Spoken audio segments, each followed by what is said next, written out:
Com intimidade para a tua glória e tua honra. É o que te peço e agradeço em nome de Jesus.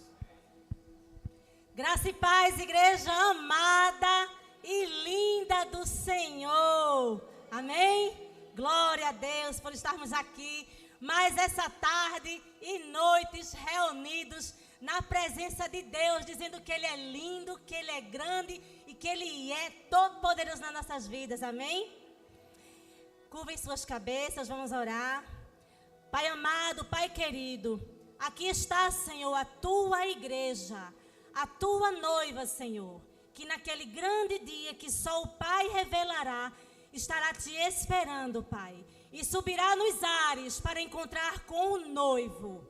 E é em nome de Jesus, Senhor, que eu te agradeço por todos que estão aqui nesta tarde e por todos que estão nos assistindo em casa. Abençoa, Senhor, cada família representada aqui, Senhor. Abençoa a tua igreja, abençoa a tua noiva. E é em nome de Jesus que eu te agradeço. Amém. Pode sentar, igreja.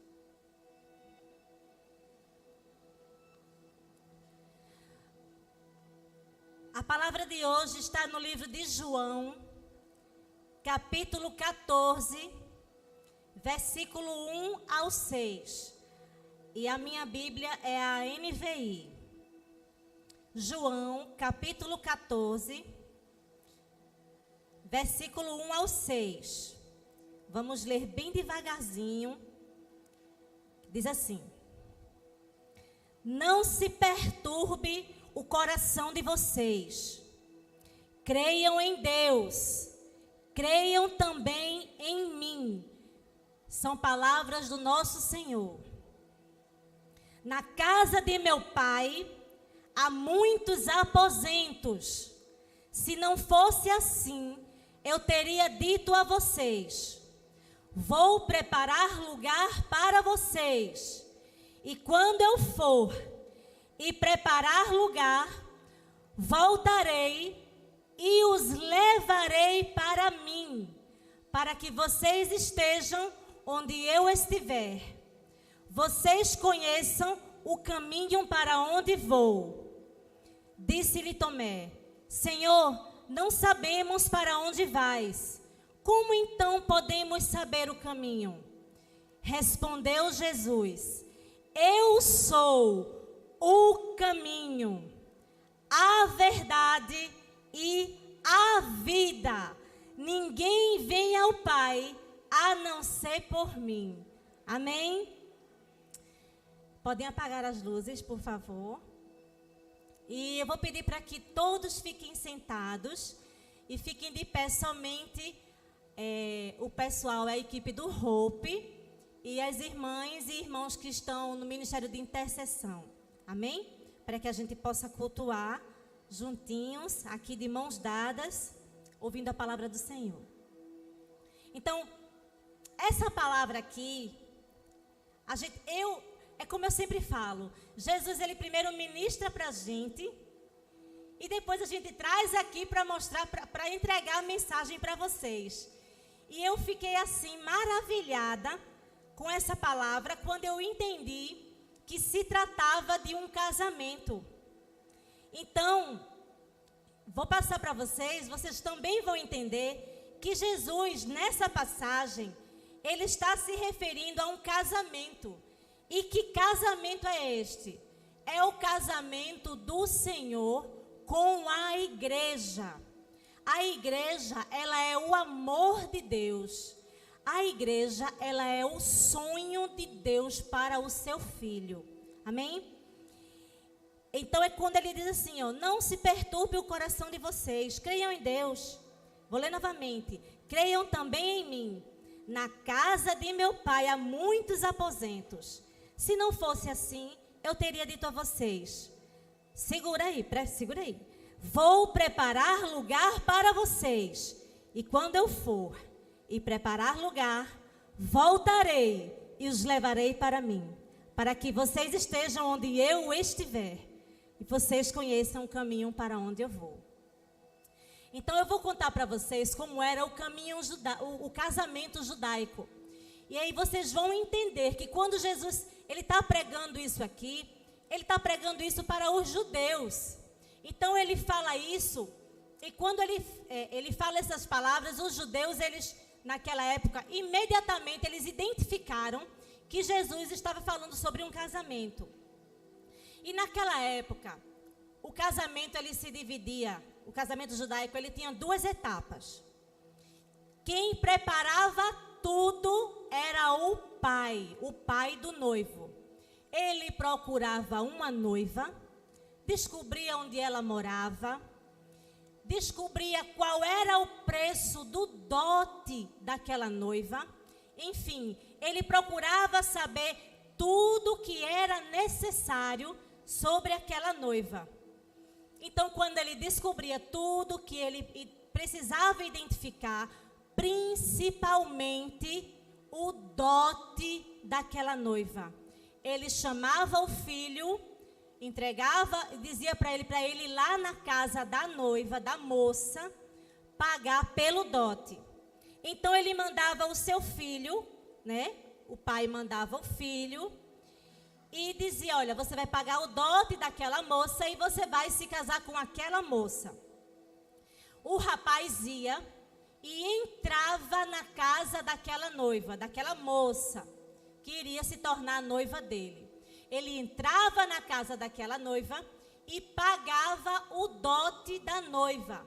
A partir daquele momento, aquela moça se tornava a propriedade daquele moço, a noiva e o noivo.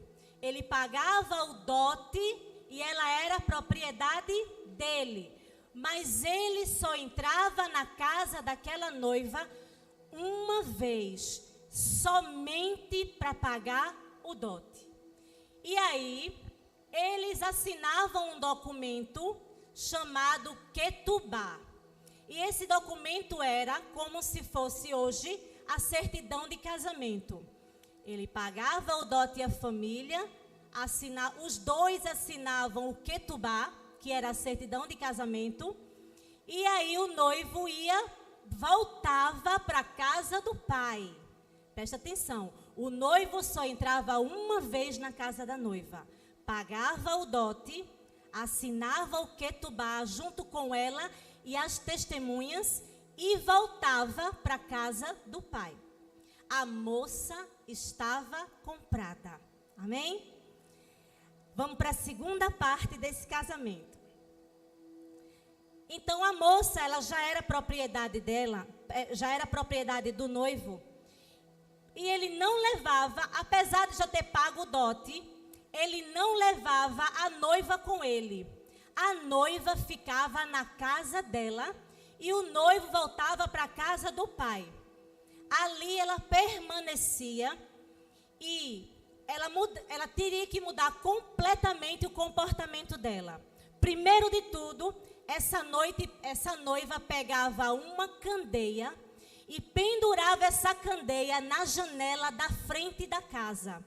E ela tinha ali o cuidado de permanecer sempre vigilante, colocando sempre óleo naquela candeia, para aquela candeia não se apagar. Aquela candeia não podia se apagar de forma alguma. Então, quando as pessoas passavam por ali, pela frente daquela casa, e via que tinha uma candeia acesa na janela da frente, sabia que ali havia sido assinado um Ketubá. E que ali havia uma noiva aguardando a chegada do noivo para levá-la em casamento, para que esse casamento fosse consumado. Então a noiva mudava completamente o seu comportamento. Por quê? Porque ela não sabia o dia em que o noivo viria buscar. Então ela estava sempre cuidando de seus cabelos, cuidando da sua pele. Ela estava sempre arrumada, porque o noivo podia chegar a qualquer momento e chamá-la para ir embora com ele. Então, a partir daí, qualquer momento que ele chegasse, ela tinha que estar pronta. Por isso que a mensagem de hoje é: esteja pronto. Estejam prontos e esteja pronta a igreja. Amém? Porque o noivo, ele vai chegar. E a tua candeia tem que estar com o óleo 24 horas, porque você não sabe a hora em que ele vem te chamar. Amém? Então, ela estava sempre pronta, sempre. Eu imagino que ela ali não dormia mais nem de camisola, ou nem dormia mais de pijama, porque já pensou, o noivo chega e a noiva está, ou de tarde, com aquela roupa lá de faxina. Ela estava fazendo faxina, mas estava linda, maravilhosa, porque se o noivo chegasse, ela deixava a faxina e ia-se embora porque ela já estava pronta. Então, esteja pronto.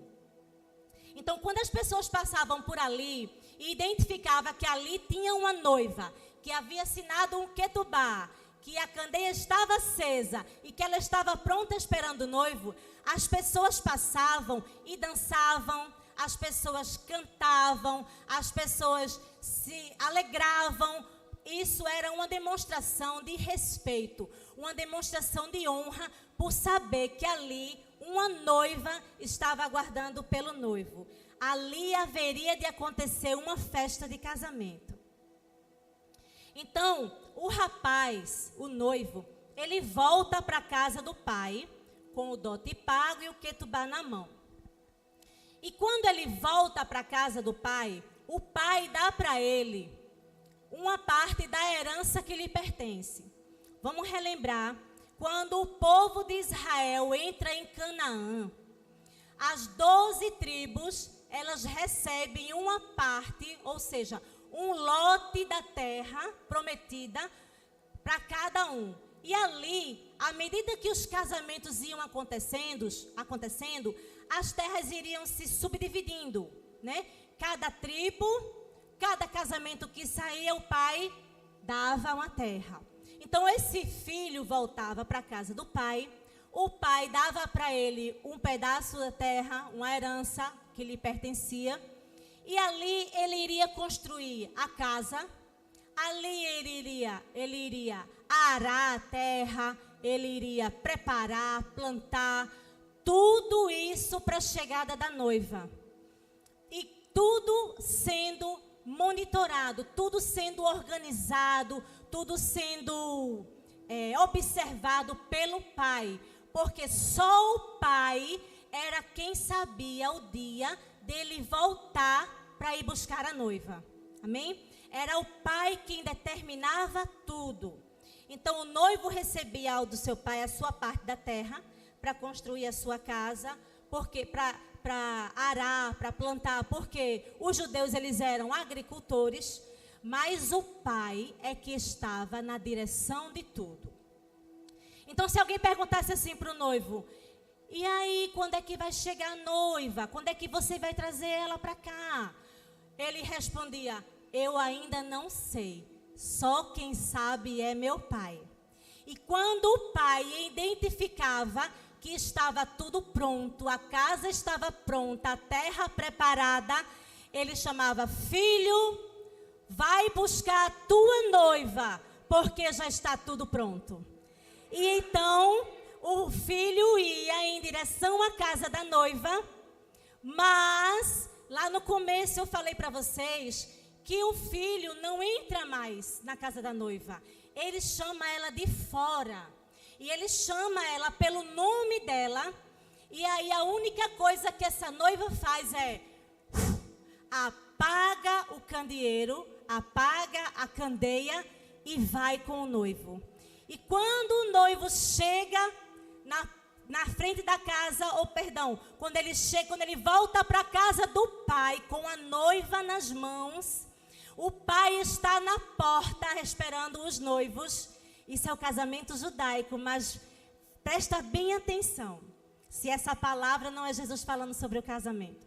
Então, quando o moço chega com a noiva em direção à casa do pai, o pai está na frente, ele pega a mão da moça, da noiva, ele coloca sobre a mão dele, pega a mão do noivo, que é o seu filho, coloca em cima da mão da noiva, põe a mão em cima da mão dos dois, aperta, selando esse casamento e abençoando.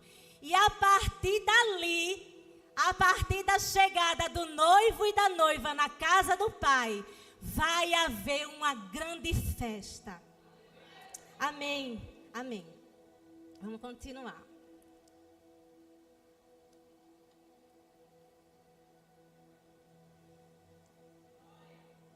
O normal é que, normalmente, o filho, ele ia buscar a noiva sozinho. Quando o pai desse noivo era rico, segura aí, quando o pai da noiva era rico, o pai mandava o filho com carruagens e ao som de trombeta. Amém? Aleluia, glória a Deus. Mas normalmente o filho ia sozinho. Então, a partir desse momento, né, que o pai recebe os noivos, aperta a mão deles lá e segue para as bodas, segue para o casamento, vem a grande festa.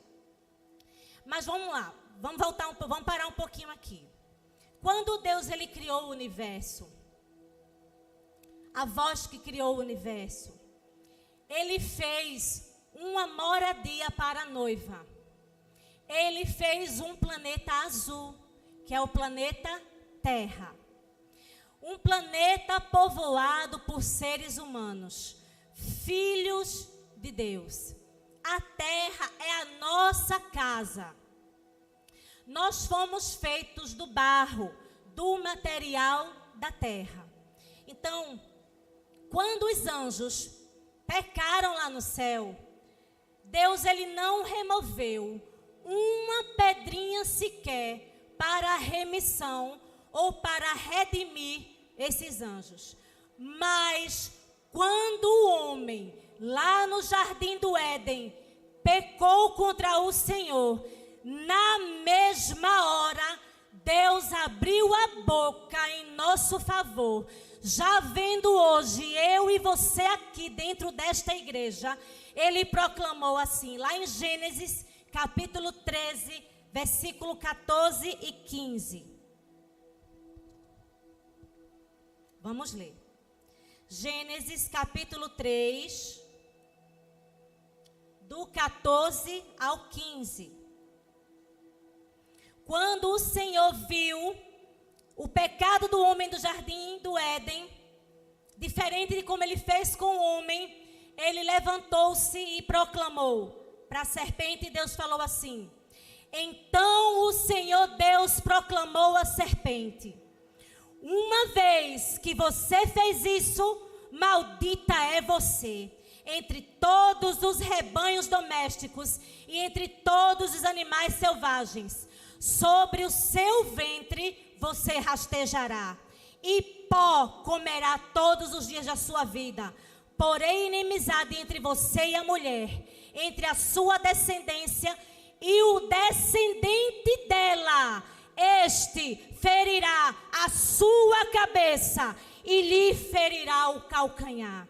No mesmo instante em que Deus viu a queda do homem no jardim do Éden, em outro jardim, Deus levantou um homem para levantar a minha vida e a tua vida da queda do Éden. Amém? Então, nesse momento, nessa hora, Deus proclama o plano de redenção através de Jesus Cristo. Então, o nosso Pai, Ele envia o Filho. O nosso Pai envia o Filho ao planeta Terra, a nossa casa. O Pai envia o Filho à casa da noiva. Amém? O Pai envia o seu Filho ao planeta Terra para a casa da noiva, onde está a humanidade. E Deus manda o seu Filho e diz assim: é neste lugar que está a sua noiva. É naquele lugar que está a sua noiva. Você vai, e lá você vai pagar o dote. Lá o dote vai custar a tua vida. E é nesse preço, é preço de sangue, que Jesus Cristo entra na casa da noiva e resgata ela assinando o documento de casamento, assinando o Ketubá entre os céus e a terra. Amém? Então, Deus envia o seu filho para a casa da noiva para pagar o dote e assinar o Ketubá. Eita, Deus lindo. E Jesus, ele tem que pagar o preço, porque ele veio para isso. Ele foi preparado para isso. Ele se levanta do trono de glória da casa do Pai e vem aqui para assinar o Ketubá e para pagar o dote que nos levará ao céu. Jesus estava. Então, quando isso acontece, ele chega, nascido de mulher, né? Ele entra pela porta da frente, ele passa o tempo do ministério dele, e no momento certo, ele vai selar, ele vai, como é que eu posso falar? Ele vai se dar pela humanidade. Então, na Páscoa, celebrando a Páscoa, ele estava celebrando a Páscoa com os discípulos. Então, quando termina a Santa Ceia, ele segue para o Monte das Oliveiras e depois ele segue para o jardim Getsêmani. E lá ele teve a primeira grande agonia. Ele começa a partir daí a pagar o dote pela minha vida e pela tua vida. Então ele começa numa angústia tão profunda, mas tão profunda, que ele faz uma oração. E ele faz a primeira, e ele faz a segunda, e ele faz a terceira oração, que dizia assim: meu Pai, se for possível, afaste de mim este cálice. Contudo, não seja como eu quero, mas sim como tu queres. A agonia do nosso Senhor, a agonia do Filho que veio pagar o dote por essa noiva, era tão grande, mas tão grande, que lá no livro de Lucas, a Bíblia fala que ele começa a suar sangue. Começa a sair dos poros do nosso Senhor o sangue precioso que haveria de ser derramado e que haveria de redimir a sua noiva do pecado cometido lá no Jardim do Éden. O dote começava a ser pago ali. E Deus envia naquele momento um anjo para encorajar o meu Senhor e o teu a continuar o pagamento desse dote. Então, qual era o cálice que o Senhor estava falando para Deus, para o Pai, que se fosse possível afastasse dele? Que cálice era esse? Era o cálice da cruz? Será que era o cálice da cruz? Será que Jesus não queria enfrentar a cruz? Claro que não. Claro que não era o cálice da cruz. Jesus, ele veio como um cordeiro mudo e tomou para si essa cruz. Sabe por quê? Porque a cruz era o ultimato. A cruz era a derrota de Satanás, era a derrota dos principados e potestades. A cruz era a derrota do império das trevas nas nossas vidas. Então Jesus, ele foi com todo o amor, ele foi com tudo que ele poderia dar para pegar, para se abraçar com aquela cruz, porque ele se levantou para isso.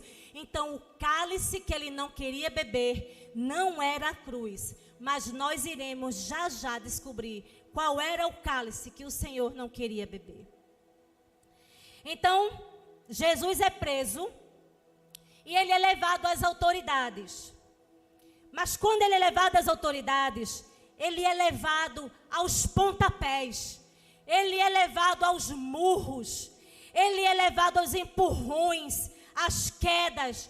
Você sinceramente, eu paro para pensar e eu fico pensando, a palavra de Deus, ela é fiel. E cada palavra que está escrito aqui tem que se cumprir. Cada palavra, cada sílaba, tudo aqui tem que se cumprir.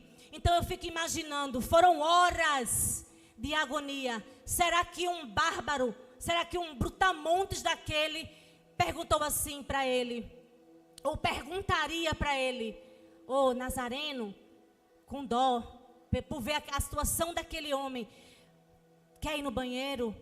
Está precisando de ir no banheiro? Claro que não. Era necessário que tudo fosse feito ali, porque está escrito aqui, era necessário que o Senhor passasse por toda a humilhação. Era necessário que o Senhor passasse por tudo aquilo, por toda aquela agonia. Então o Senhor, nosso Senhor, o Filho, o Pai, pagando aquele dote, ele paga a preço de sangue. E ali ele é espancado. Ele é tão espancado, ele é barbaramente espancado. Ele é espancado ao ponto de os soldados temerem de ele não resistir. Achavam que eles iriam morrer, que o Senhor iria morrer antes mesmo de chegar lá no Calvário. Então eles, com medo de ver a situação do nosso Senhor daquele jeito, ele vai morrer antes de ser crucificado. Então ia passando um homem chamado Simão Cirineu, pegaram esse homem e obrigaram ele a levar a cruz, para que o nosso Senhor, para que o Filho pudesse chegar com vida e ser crucificado em vida. Então, quando ele chega a hora de ser crucificado, ele já tinha apanhado tanto, mas tanto, mas tanto, mas tanto, mas era necessário que o Senhor fosse crucificado vivo, para que se cumprisse toda a palavra que está aqui na Bíblia, toda a palavra que o Senhor deixou aqui nessa carta de amor para mim e para você. Então, chegando lá, tiraram toda a sua roupa. Ele estava todo sujo, ensanguentado. Eu imagino como ele foi barbaramente espancado, a sua pele, a sua revirada, numa situação, meu Deus, eu não consigo nem imaginar. E existe um momento muito especial. Quem aqui foi para o Zoe? Existe um momento muito especial. Essa hora me toca muito, muito. E eu confesso que é o momento mais, para mim, é o momento mais importante daqueles 3 dias que eu passo ali. Para mim é o momento que mais me toca. Então, vamos lá. Vocês acham realmente que era esse o cálice que Jesus não queria enfrentar? O cálice da cruz? Não. Sabe por quê? A gente vai saber agora. Quando Jesus, ele estava lá, pregaram ele na cruz, né? Ele foi exposto sem roupas, humilhado, espancado, diante do céu e diante da terra. Ele proclamou algumas palavras e uma delas foi assim: Pai, perdoa, eles não sabem o que fazem.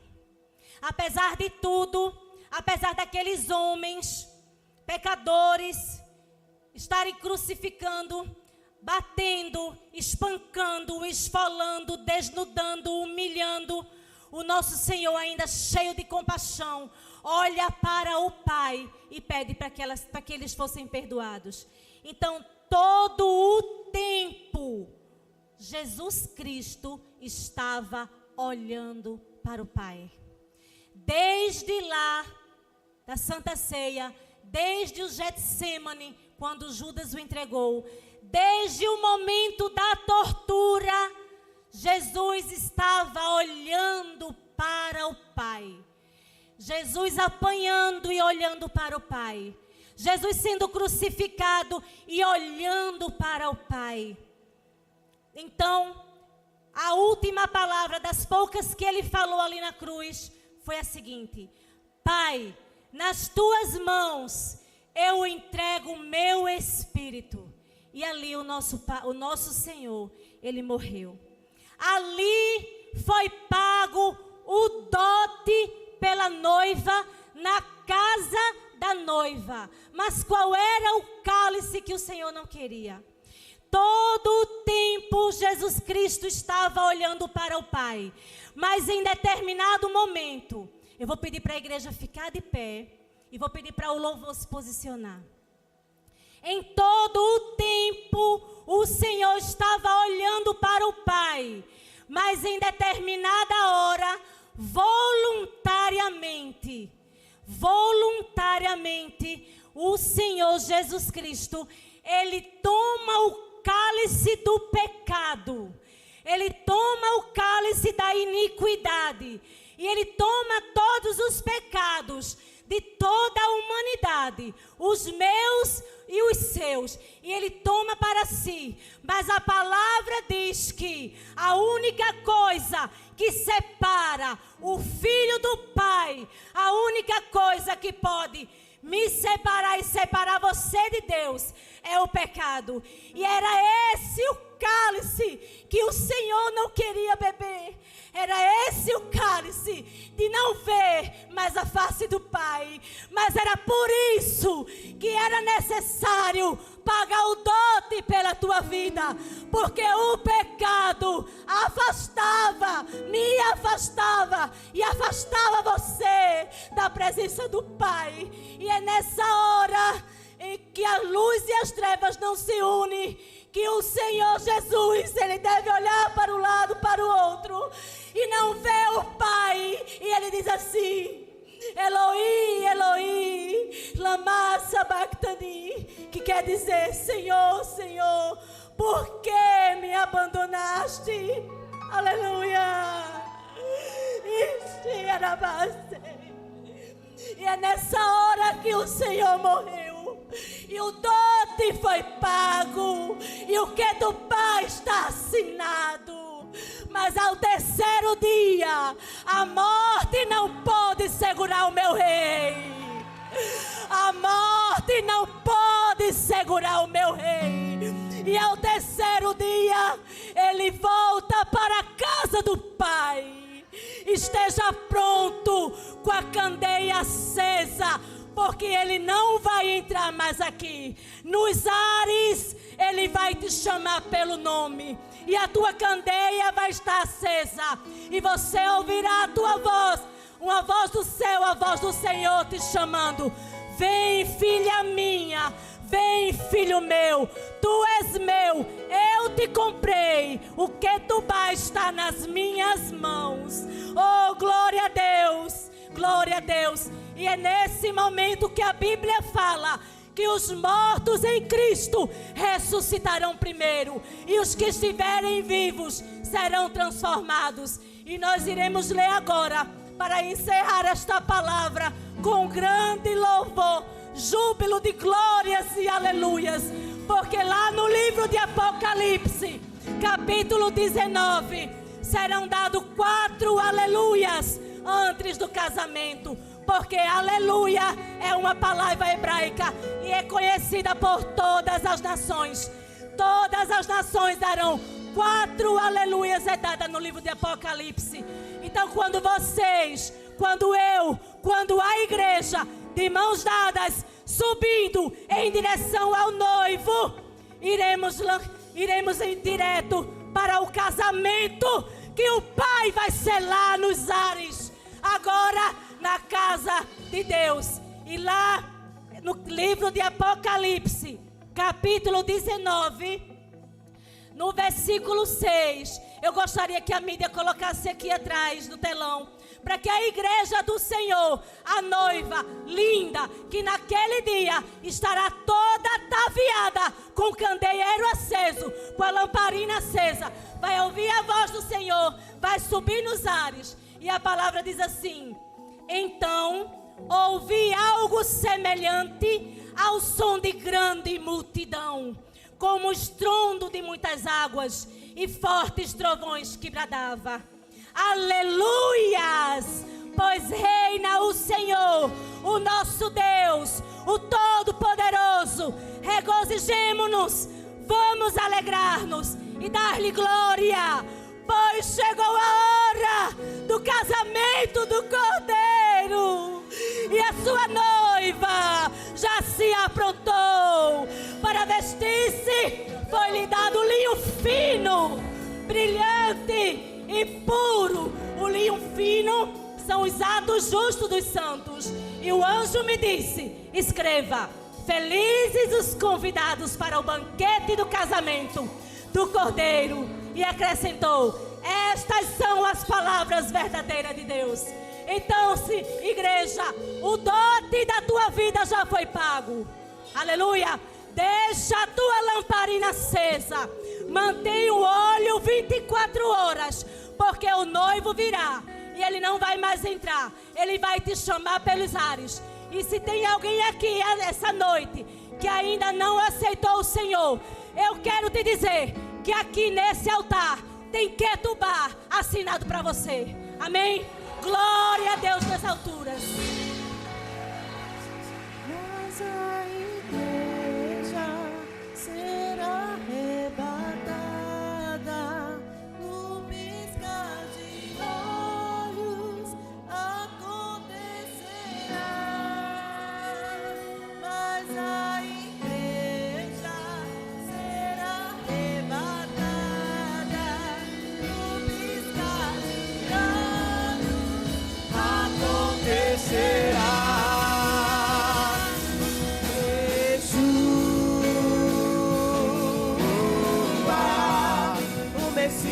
Aguardado, ele vem me buscar.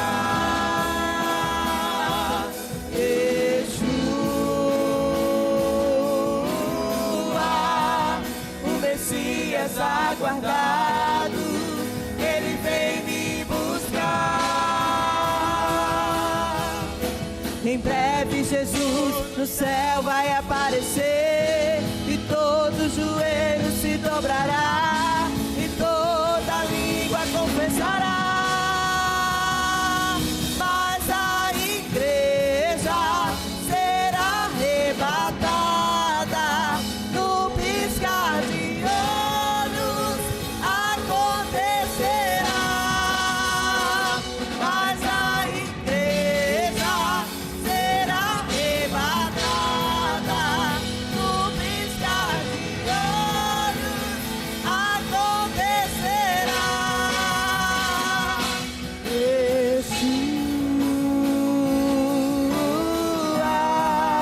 Messias aguardado, ele vem me buscar.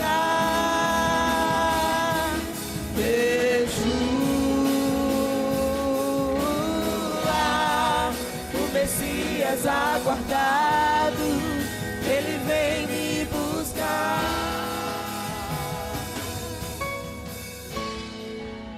O véu tu rompeste, a tumba vazia agora está.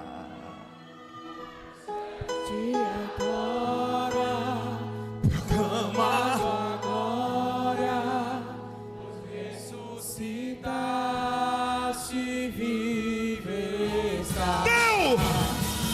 Teu é o reino, tu é a glória.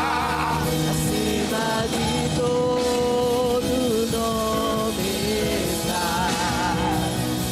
Teu é o glória, acima de todo nome está. Poderoso esse nome é. Poderoso esse nome é, o nome de Jesus, meu Rei. Poderoso esse nome é, mais forte que tudo é. Poderoso esse nome é, nome de Jesus. Poderoso esse nome é. Poderoso esse nome é, o nome de Jesus, meu Rei. Poderoso esse nome é, Mais forte que tudo é. poderoso esse nome é, nome de Jesus. João 3,16.